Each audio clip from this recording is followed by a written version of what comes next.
Bonsoir à tous et bienvenue encore une fois dans votre nouvelle émission de la jeunesse Lève-toi, comme nous disons, moi et mon frère, l'émission où le Seigneur est l'ami de la jeunesse. Donc aujourd'hui, nous allons encore vous parler d'un nouveau thème.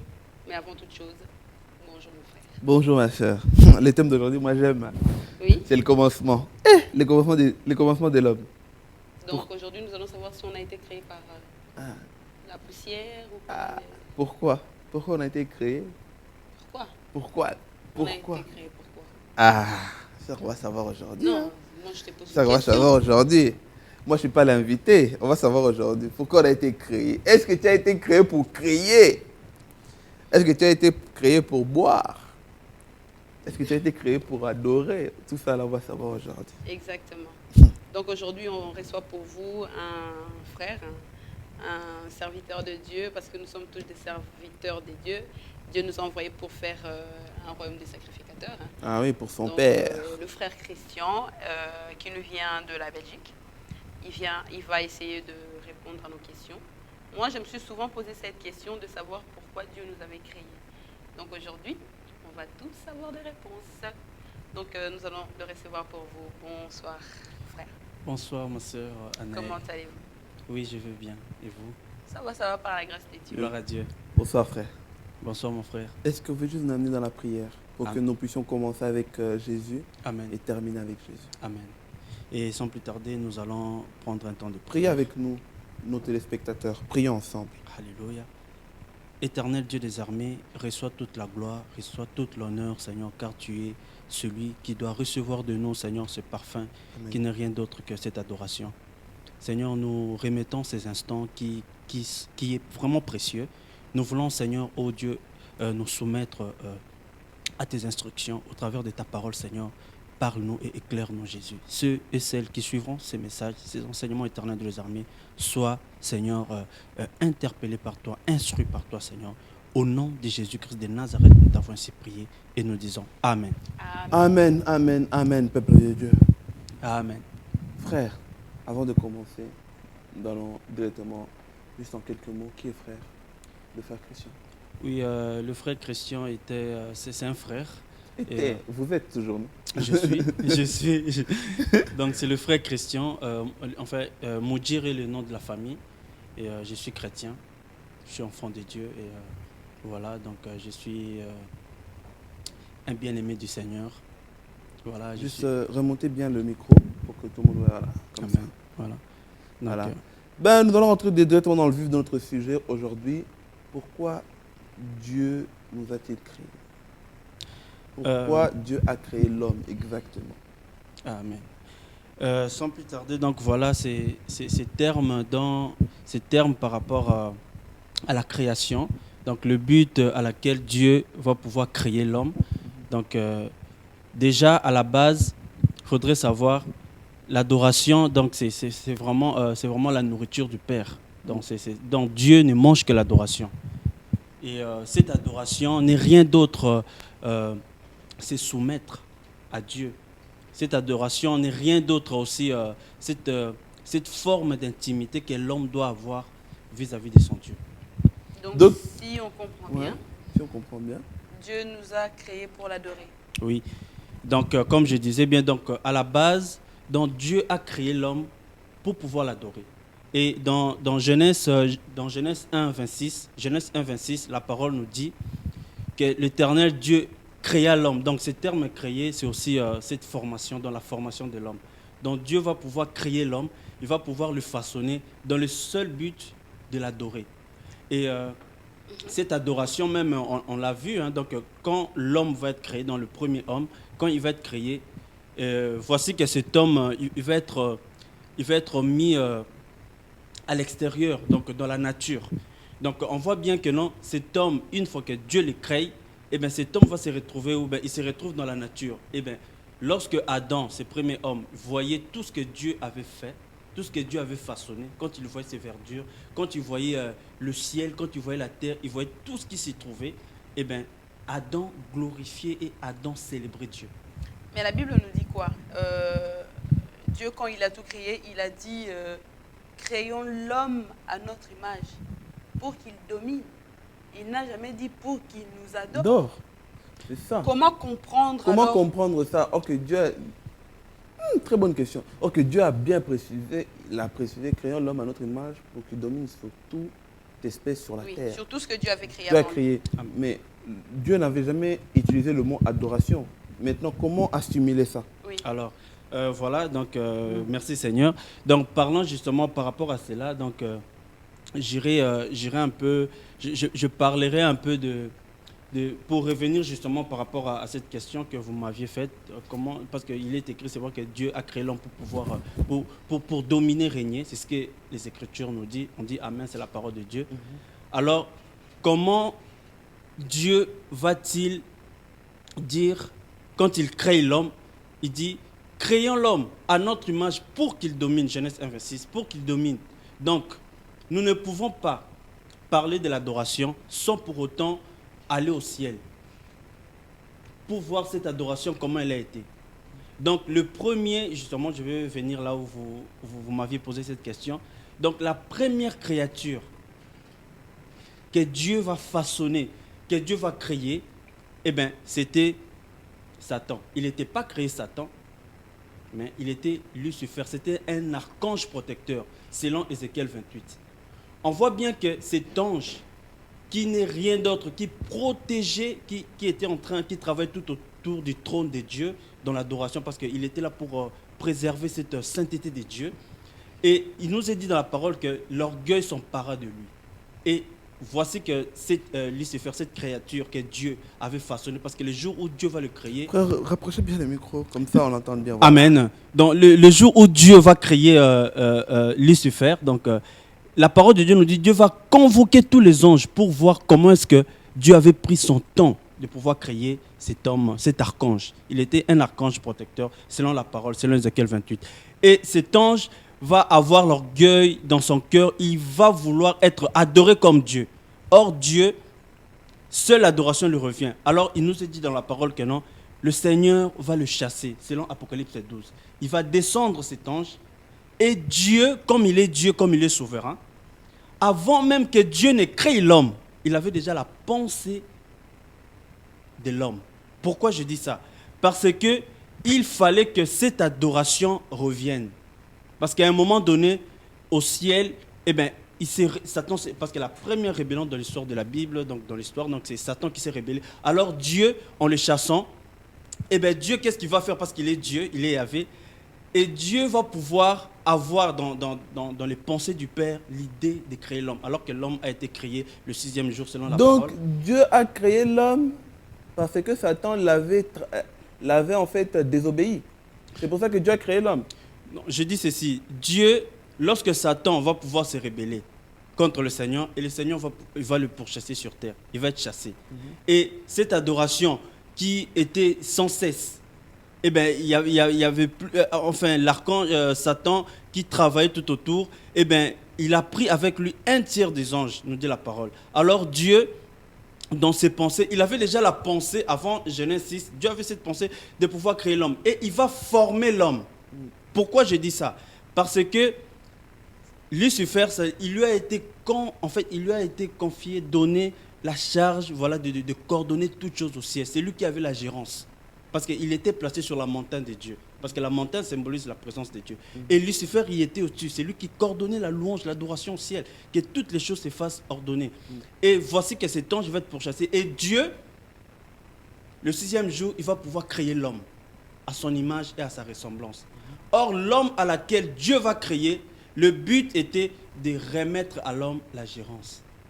Voilà pourquoi Adam, dans Genèse 2,15, Dieu va pouvoir lui confier le jardin. C'est-à-dire, c'est aussi cette forme de, voilà, Dieu lui donne cette charge, voilà, de pouvoir le magnifier, de pouvoir le célébrer, l'adorer. Parce que Satan a cru du fait que non, il a été chassé. Voilà, Dieu, parce que la parole de Dieu nous dit que non, Satan, voilà, donc il a des pensées humaines, il ne connaît pas ce que Dieu prévoit. Alors Dieu avait déjà prévu à l'avance un homme qui allait remplacer, Dieu voulait voir cette substance, cette chose que lui-même, Dieu, il a pris le temps de façonner. Dieu allait voir maintenant cette personne qu'il a formée de pouvoir lui rendre hommage, de pouvoir l'adorer, de pouvoir le célébrer.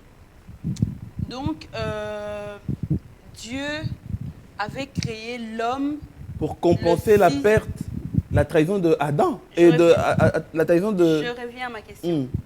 Le 6e jour, pour pouvoir remettre à l'homme le pouvoir.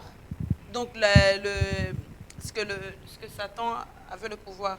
Donc, il gérait. Donc, Amen. Dieu voulait donner la gérance à l'homme. C'est Amen. ça que vous avez dit. Amen. Alors, qu'est-ce qui s'est passé? Parce que de nos jours, si on doit parler de la gérance, l'homme n'a aucun pouvoir sur la terre. On peut dire que c'est le diable qui le domine. Oui. Qu'est-ce qui s'est passé? Cette nuance-là. Alors, par rapport à cette nuance, par rapport à ce que l'homme, voilà, on le voit. Hein, donc, il est dit dans la parole que non, malheur à vous terre. Donc, car le diable descend vers vous, animé d'une grande colère. Donc, le diable, il descend justement sur cette terre qui est en spectacle par rapport à tout ce qu'il fait. Eh bien, le seul but dont nous venons, dans le seul but maintenant de Satan, dans son seul but, une fois qu'il essaie cet ange déchu, cet archange, hein, une fois qu'il a été chassé, son but était d'écarter l'homme dans la véritable adoration. Voilà pourquoi Dieu, dans Genèse 1 qui nous parle de la création, Genèse 2, Dieu va pouvoir confier le jardin à Adam.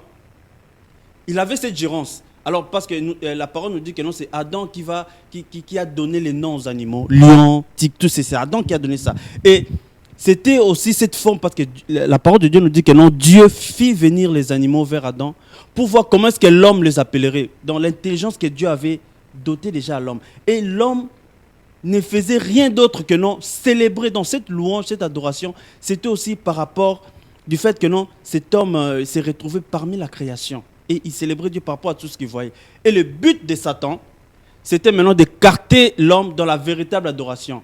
Voilà pourquoi, dans Genèse 3, il nous s'est dit, la parole nous dit que non, Satan qui était rusé, donc il vient maintenant et il va pouvoir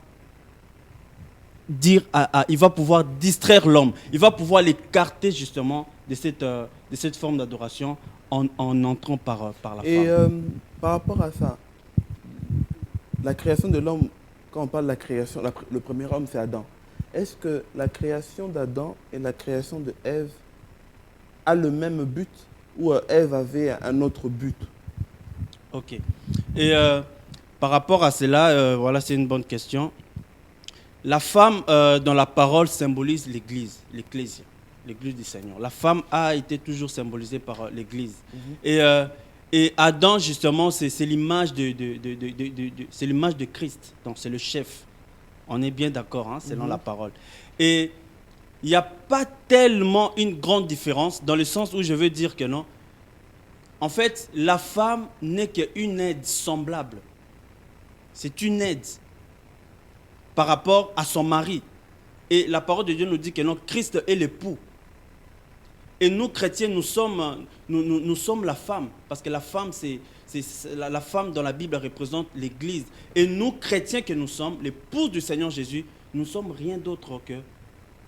en fait, c'est comme si nous travaillons en accord, nous travaillons en équipe. Donc nous sommes les semblables du Seigneur Jésus, dans Yeshua. Donc nous chrétiens, nous participons dans l'adoration de notre Dieu. Voilà pourquoi le Seigneur n'a pas pris haute part, hein, il a pris la côte pour nous parler. Donc c'est-à-dire il y a une collaboration, il y a une intimité, vous voyez.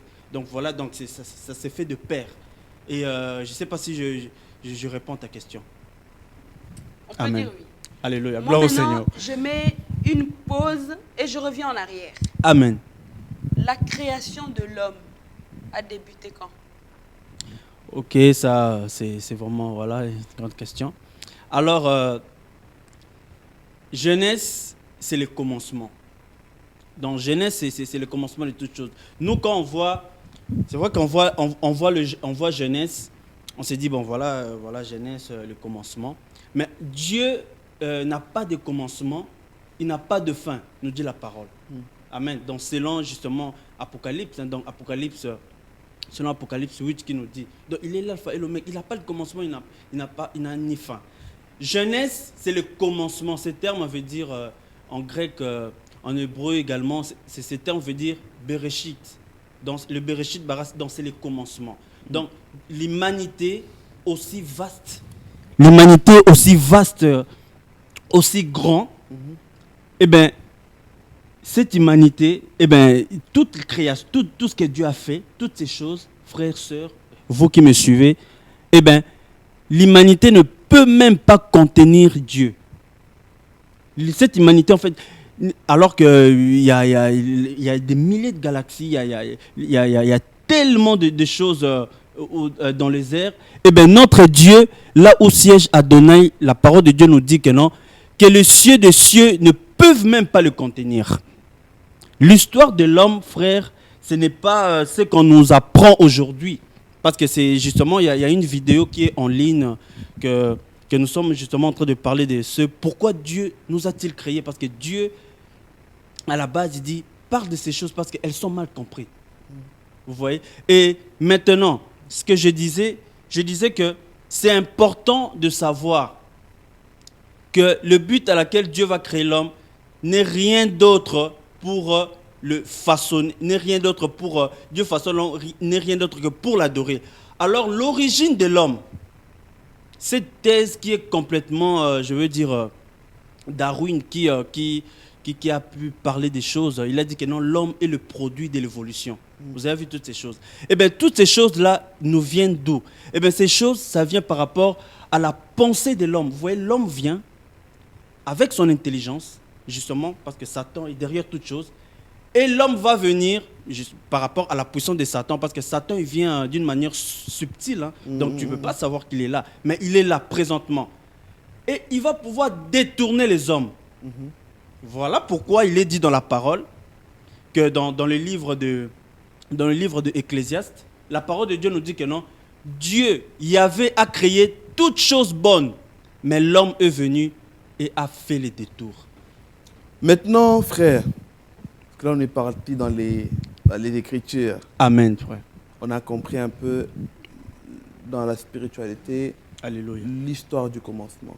Maintenant, nous allons un peu revenir dans la vie de tous les jours pour que l'homme qui nous suit aujourd'hui, qui puisse comprendre s'il réalise vraiment le but qu'il a été créé ou pas. Ma question elle est simple. Est-ce que l'homme aujourd'hui, quand on parle de l'homme aujourd'hui, nos frères et sœurs dans le Christ aujourd'hui, est-ce qu'ils accomplissent vraiment le devoir du pourquoi Dieu les a créés dans ce monde? Le corps du Christ aujourd'hui, voilà. Ok. Est-ce que le corps du Christ aujourd'hui, selon ce que vous voyez tous les jours, est-ce que le corps du Christ vraiment a compris le devoir ou le pourquoi Dieu nous a-t-il créés? Ok, ça c'est une bonne question. Donc voilà. Et c'est que je veux vraiment affirmer donc, par rapport à cela, que donc, justement, il y a de nos bien-aimés, il y a des frères qui ne comprennent pas cela, qui ne comprennent pas pourquoi est-ce que Dieu nous a créés. Alors, frères, sœurs, vous qui nous suivez, donc la première adoration a été faite dans une famille, dans la famille d'Adam et Ève. Dans Genèse 2, si je peux lire ces textes. Bien sûr. Je suis dans Genèse chapitre 2. Je vais commencer au verset 7. Alors l'Éternel Dieu forma l'homme de poussière de la terre et le fit pénétrer dans ses narines un souffle de vie, et l'homme devint un être vivant. Alléluia. Je vais pouvoir voir un verset là. Dans verset 8 encore. Puis l'Éternel Dieu planta un jardin en Éden, du côté de l'Orient, et il plaça l'homme qu'il avait formé. Amen. Amen. Dieu crée le jardin d'Éden. Le jardin d'Éden, en fait, c'est aussi donc, l'image du ciel. Au ciel, il y a les adorateurs. Au ciel, frères, sœurs, il n'y a pas autre travail qui se fait, si ce n'est que nuit et jour, les anges crient et adorent et célèbrent Dieu. C'est cela le service que tout chrétien doit avoir. Voilà pourquoi. Aujourd'hui, communément parlant, donc, on entend souvent on dit, frère, quel est mon ministère? Oui, mais est-ce que Dieu m'a appelé? Est-ce que Dieu m'a appelé, frère? Qu'est-ce que je dois faire? Alors, aujourd'hui, il y a plus de guerre de postes. On parle plus, quel est mon ministère, qu'est-ce que je dois faire. Il y a cette guerre aujourd'hui dans les assemblées. Alors, on oublie, on sort de l'objectif de ce pourquoi Dieu nous crée. Et maintenant, il faudrait comprendre maintenant c'est quoi l'appel. Parce que nous, quand on entend appel, tout de suite, le mot qui est rattaché, Ministère. c'est ministère. Souvent, c'est ça. Alors que ce terme, justement, ministère veut dire service. Ça veut dire service. Dans son terme hébraïque, dans ses diaconia et diaconon. Dans ces termes, nous parle de service ou encore des esclaves, des personnes qui sont au service du maître. Vous voyez? Et maintenant, par rapport justement à cet appel que tous les chrétiens ont reçu, eh bien, le mot ecclésia, donc l'église, donc le mot dans la tradition hébraïque, dans le mot ecclésia, dans ek, dans le préfixe ek, qui veut dire appelé hors d'eux. Hors d'eux. Dans ek, ecclésia, dans ek, qui veut dire appelé hors d'eux. Ecclésia qui veut dire tout simplement de personnes justement qui ont répondu justement à l'appel. Et on voit bien que non, cet mot ecclésia nous parle justement de le premier appel que les chrétiens ont tous reçu. Et dans ce premier appel, il y a le sacerdoce, le service, dans ce que j'appelle cette prêtrise universelle, qui consiste à l'adoration. C'est une relation verticale de l'homme vers Dieu. C'est ça, en fait, le but. Nous, moi et vous, chrétiens que nous sommes, nous avons été créés dans le premier service, c'est d'abord l'adoration. C'est d'abord adorer Dieu. Beaucoup disent, oui, l'heure vient où les vrais adorateurs adoreront le Père en esprit. Mais beaucoup de chrétiens ne savent pas c'est quoi concrètement cette adoration. Est-ce qu'un enfant de Dieu... Amen. Si, avant de continuer avec ta question, notre question n'a pas été répondue. Notre question n'a pas été répondue. Mais juste pour aider le frère dans son élan, comme ça, on va revenir à notre question. Comme ça, n'oublie pas, vous allez accentuer par rapport à ça. Est-ce qu'un enfant de Dieu est appelé forcément à tenir un ministère? Pardon? Ou est-ce qu'on ne peut pas seulement se contenter d'être adorateur, même dans notre petite chaise, sans rien faire? Est-ce que nous sommes tous appelés à tenir un ministère? Donc voilà, c'est vraiment aussi, c'est vraiment un grand erreur qui y a aujourd'hui aussi dans notre monde évangélique, tout ça. Donc un chrétien d'abord, tous nous avons reçu un appel. Cet appel, c'est le service. Alors ce premier service consiste à l'adoration. Ce n'est pas forcément il faut être pasteur.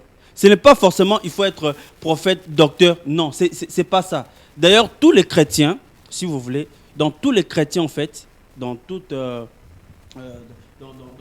les enfants de Dieu, en nous, en fait, ce que nous avons, en fait, c'est comme si tous les chrétiens sont des potentiels pasteurs, sont des potentiels évangéliques, sont des potentiels prophètes, sont des potentiels docteurs. Pourquoi? Parce que ce sont les dons que Dieu a mis dans chaque chrétien. Maintenant, quitte à être pasteur, prophète, évangéliste, c'est une fonction. C'est-à-dire, on rentre dans ces fonctions. En fait, c'est une fonction que Dieu te donne. Cela ne dépend pas de toi. C'est-à-dire, Dieu a fait grâce et il a donné les dons. Et ben, l'homme va pouvoir rentrer dans cette fonction. Mais le chrétien que nous sommes, même le pasteur, même le prophète, à la base, nous tous, nous sommes justement établis comme des sacrificateurs en travaillant dans le royaume. Mais on n'est pas tous obligés à tenir un ministère. Non. Non. Et maintenant, comme ça, le peuple de Dieu, parce que c'est vrai que de nos jours, on a un peu cette mentalité qui rentre, on doit forcément tenir un ministère. C'est comme si on a une destinée à tous à tenir un ministère. Or que, comme vous venez de dire, on n'est pas forcément tous à tenir un ministère. Non.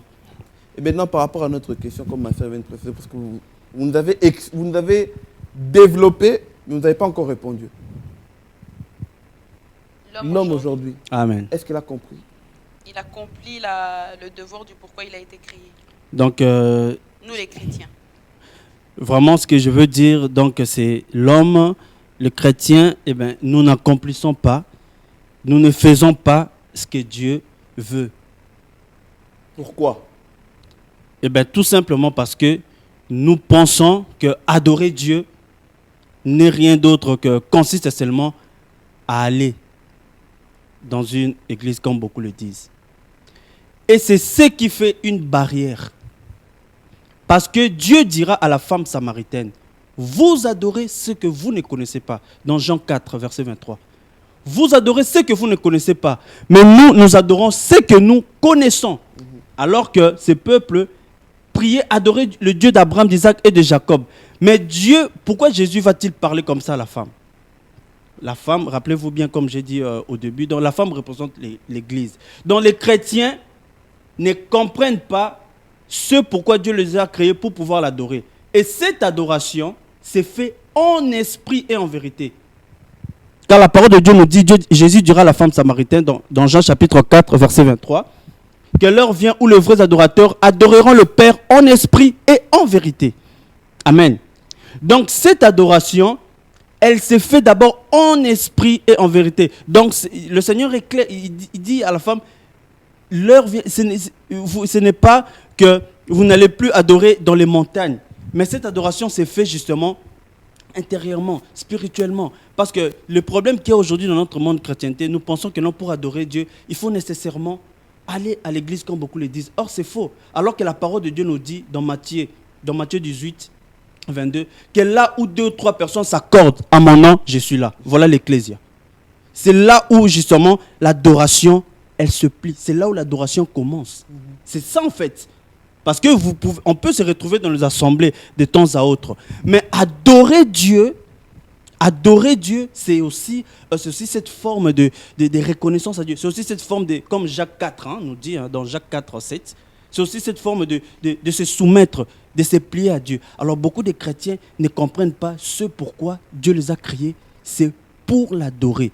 Et cette adoration n'est rien d'autre que non, la faire en esprit et en vérité.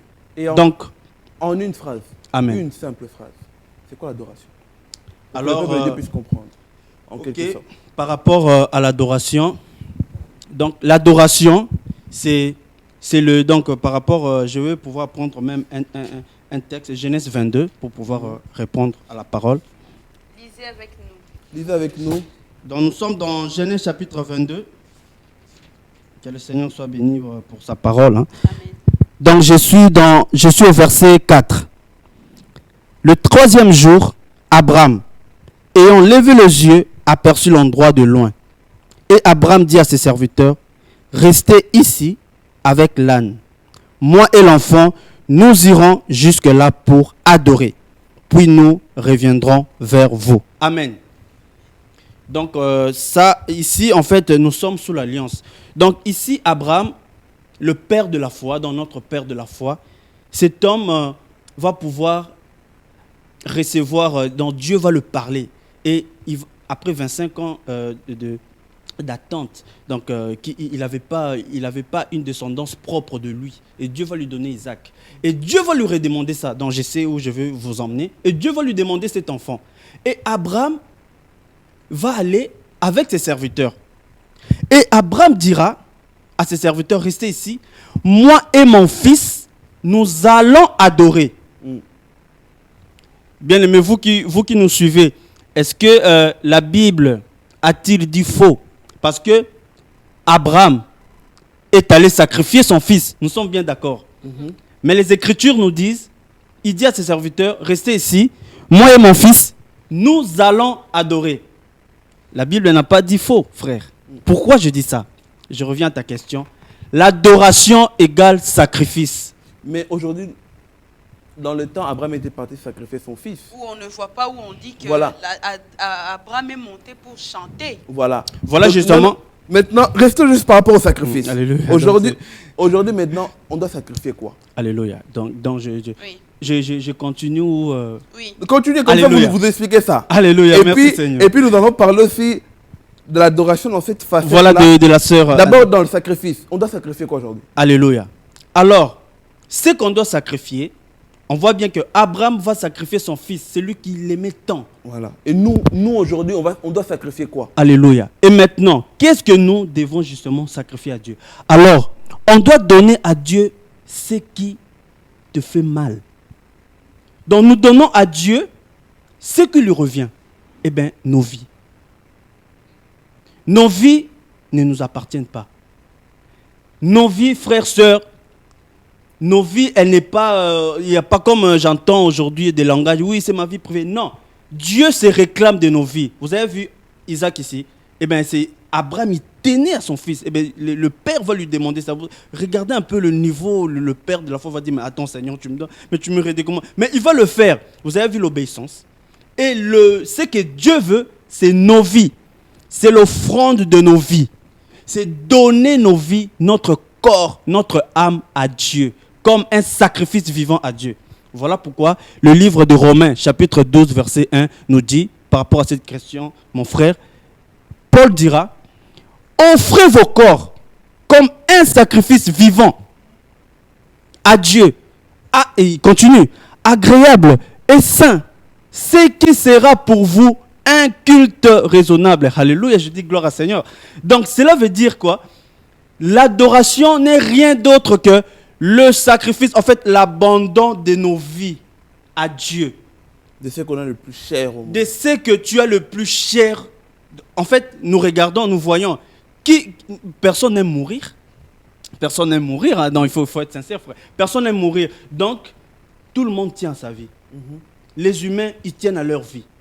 Tous, il ne faut pas y toucher sa vie. La vie est tellement précieuse. C'est là où Dieu est. Dieu démontre ce qui est précieux.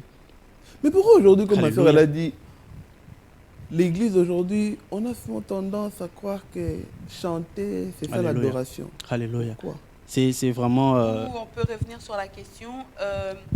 On a du mal à exprimer l'adoration avec nos paroles, avec le cœur. Alléluia. Mais quand on nous dit d'adorer, on cherche un chant et on chante. Ok. Mais cela peut sortir de nos bouches, mais pas de nos cœurs. Alléluia. Donc voilà, je reviens dans ça justement pour entamer ta question. Pour finir le texte d'Abraham de Genèse 22, pour parvenir à la sœur. Donc, on n'a pas vu Abraham ici avec les instruments de musique. On n'a pas vu Abraham avec les tam-tams. Non, on n'a pas vu ça. Qu'est-ce qu'on a vu? On a vu Abraham avec son fils et avec tout ce qui constituait justement ces sacrifices pour aller à la montagne. La montagne symbolise la présence de Dieu. Eh bien, une fois que tu montes à la montagne, eh bien là, tu fais quoi? Tu t'offres. En fait, littéralement parlant, tu meurs. Dans l'adoration, il n'y a rien d'autre. Et c'est Dieu qui vit. Voilà. Et maintenant, par rapport à cette mort que tu meurs, eh bien, c'est Dieu maintenant qui va c'est Dieu maintenant qui va se servir de toi. Voilà pourquoi Paul dit, ce n'est pas moi qui vis, mais c'est Christ qui vit en moi. Donc, il est mort. Donc, maintenant, par rapport à cette adoration, aujourd'hui, il y a une erreur, je peux dire, c'est une erreur doctrinale. L'adoration n'est pas chantée. L'adoration n'est pas forcément chantée. Parce que chanter n'est rien d'autre que les conséquences de cette adoration. Vous voyez? Donc, on adore Dieu, nos vies sont sacrifiées, nos vies sont données à Dieu. Et bien, qu'est-ce qui se passe par après? Il y a la conséquence qui se matérialise par les chants. Voilà pourquoi cela est repris dans Psaume 150. Louez-les avec les instruments, louez-les avec la guitare, louez-les avec le tambourin. Vous avez vu les instruments qui sont repris ici. En fait, ce sont les conséquences de cette adoration. Mais aujourd'hui, nous faisons Alléluia. Aujourd'hui, merci Sœur Anaëlle. Donc voilà, c'est vraiment l'esprit qui parle. Hein. Donc aujourd'hui, c'est le contraire. Les gens veulent aller devant Dieu rien qu'en chantant, mais alors que leurs vies ne sont pas en ordre devant Yahvé. Donc ça veut dire que pour être agréable à Dieu, il faut mourir et laisser Christ vivre à notre place. Alléluia. Donc ça veut dire que ceux-là qui sont déjà morts, eux, ils ont Christ et nous, non. De quelle mort vous parlez exactement? Ok. Par rapport à la mort dont je parle ici, donc je parle, je suis toujours dans la parole, frères et sœurs, donc selon la parole, donc selon Romains, hein, donc Romains 8, hein, donc Romains 6 également, verset 8, donc je suis dans la parole. Et il est dit que nous, chrétiens, dont nous sommes morts Nous sommes morts en Christ, donc notre vie ne nous appartient pas. Donc, de quelle mort je parle? Je parle bien sûr de la mort spirituelle. En fait, cette mort, justement, cette mort-là, c'est par rapport, c'est-à-dire, à l'identification des eaux de baptême. Donc, lorsque nous rentrons dans l'eau de baptême, nous mourons. Et lorsque nous sortons de ces eaux de baptême, nous dit la parole, nous revivons, nous ressuscitons avec lui, selon la parole. Et maintenant, par rapport aussi à cette mort, c'est aussi, tu es mort par rapport à ta vie terrestre. Tu ne fais plus ce que tu faisais avant, c'est ça? Ce que tu faisais avant, eh bien, tu ne le fais plus. Pourquoi? Tout simplement parce que tu es devenu un sacrifice de Dieu. Parce que cette adoration, elle est tellement sainte. Parce que tu ne peux pas adorer Dieu dans un moment de péché. Tu ne peux pas adorer Dieu avec les souillures. Jamais. Mais maintenant, que risque celui ou celle qui n'accomplit pas ce devoir-là? Ok. Maintenant, ceux qui n'accomplissent pas ce devoir, de pouvoir tout simplement aller adorer Dieu, mais qu'ils adorent Dieu d'une autre forme. C'est-à-dire, ils adorent Dieu par tout simplement les chants. Ils font le contraire. Ils font le contraire. Ils sont dans le vrai ou dans le faux? Donc, dans ce cas, eh ben, cette adoration, elle est mal comprise et elle est fausse. Je m'y explique. Dans le livre de Genèse chapitre 4, à partir de verset 7, il nous est dit que Abel était allé dans les champs pour donner à Dieu un sacrifice. Amen. Et Caïn également, son frère, a été également. Mais on voit ces deux types de personnes sont deux types de chrétiens, deux types d'adorateurs. Il y en a un qui adore Dieu dans la justice. Car la parole de Dieu nous dit que non, Abel était juste. Voilà pourquoi Dieu avait agréé son offrande. C'est ce type de chrétien. Eh bien, il nous est dit dans la parole que Abel va donner un jeune animal. Vous avez vu? Donc ça dit, ta vie, parce que tout le monde tient sa vie. En fait, tu te répands devant Dieu. Souvenez-vous de cette femme qui est mal réputée dans la Bible, cette prostituée, qui va pouvoir répandre son parfum dans les chevelures de Yeshua, de Jésus. Eh bien, il va la répandre. Alors les disciples vont dire, mais Seigneur, cette parfum, elle est une grande marque. Eh bien, comment elle peut la fouler par terre comme ça? Le Seigneur dit, mais il leur dit, non, laissez, moi je suis venu chez vous, vous ne m'avez pas accueilli ainsi. Mais elle, aussitôt je viens, regarde comment elle m'accueille. Elle va pouvoir jeter son parfum. Eh bien, le parfum, justement, nous parle aussi de cette vie que nous devons répondre à Jésus. Donc, pour répondre un petit peu par rapport à cette adoration, c'est-à-dire, si Adam a adoré dans la justice, eh bien, Caïn aussi adorait Dieu. Dans le 2, aller pour adorer Dieu. Donc, il y a deux types d'autels. Ils ont adoré dans le même autel, mais c'était des types de chrétiens différents. Voilà pourquoi Caïn nous dit la parole. Caïn était du malin et pourtant il l'a adoré. Et pourtant il l'a sacrifié. Mais la parole de Dieu nous dit que non, dans Jean 3,12, que non, Caïn était du malin. Donc beaucoup de chrétiens, beaucoup de ceux qui se disent adorateurs, qui adorent Dieu, mais alors qu'ils les adorent faux. Parce que quand le Seigneur dira que l'heure vient où les vrais adorateurs adoreront le Père en esprit et en vérité, c'est qu'il y en a de faux. Si le Seigneur Jésus a parlé de vrais adorateurs, c'est qu'il y a aussi les faux adorateurs. Merci beaucoup, frère. Je crois que le sujet est vraiment profond. Il y a beaucoup de choses à dire, mais malheureusement, le temps nous fait défaut. C'est pour cela que, en quelques mots, frère, pour nous conclure, pour que le peuple de Dieu puisse retenir l'essentiel. Alléluia. Aujourd'hui.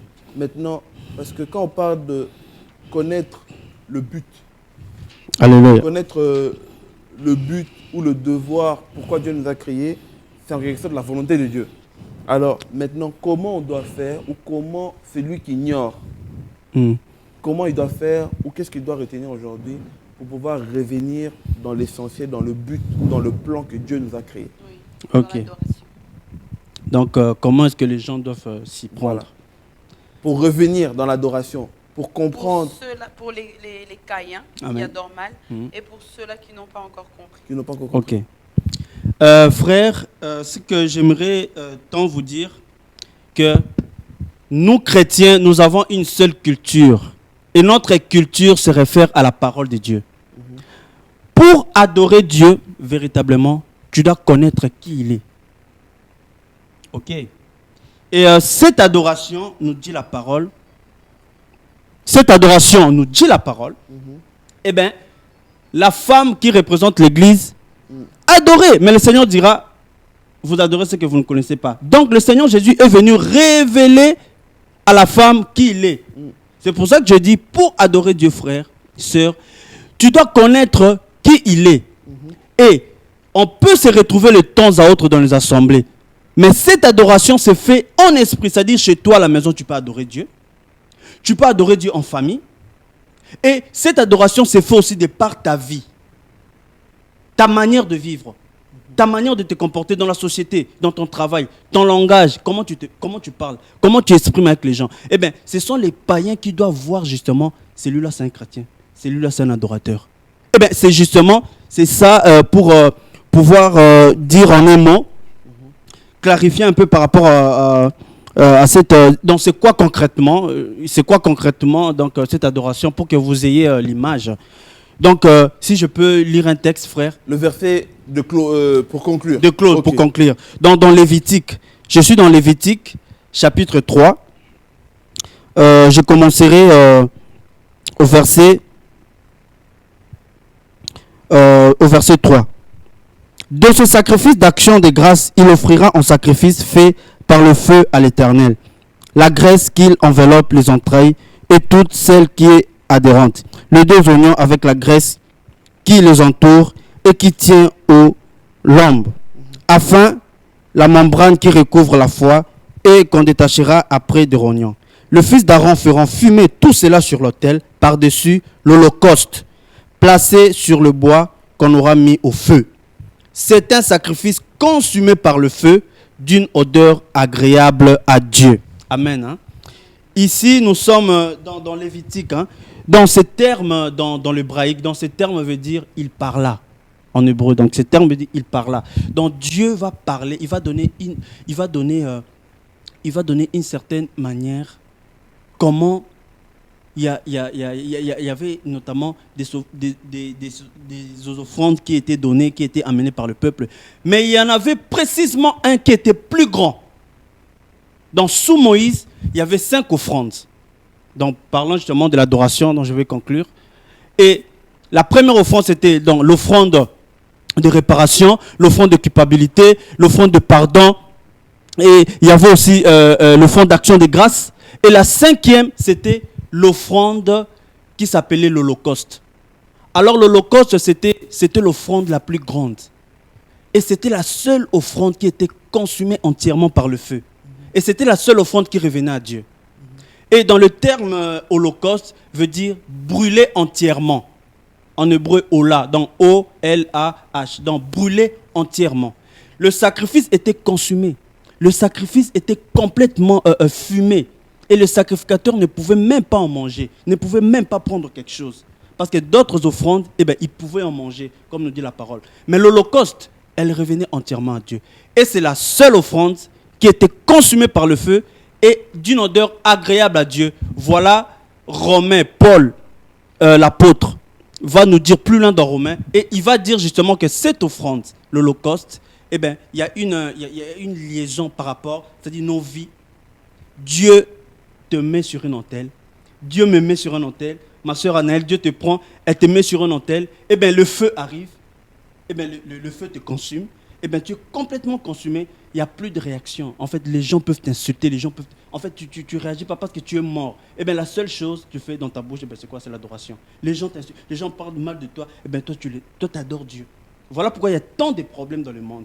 Les gens se disent, mais Seigneur... Parce qu'on n'est pas assez consumé, en fait. Voilà, on n'est pas assez consumé. Mais parce qu'il y a des réactions qui nous arrivent, il y a des problèmes. Seigneur, si je suis... pourquoi je souffre tant? À quoi bon de vivre si je dois souffrir? Alors beaucoup sont traités, vont mourir parce qu'il y a une pensée satanique de pouvoir sortir l'homme du but de la création. Bien que infidèle, nous avons été tous créés pour adorer Dieu. Voilà pourquoi voilà pourquoi même Paul va les affirmer. Donc cela, par rapport au temps, le Seigneur nous donnera. Et dans Éphésiens chapitre 1, verset 1, Paul va écrire aux chrétiens d'Éphèse. Il dit, je vous écris, vous le saint, à Éphèse, et fidèles en Jésus-Christ.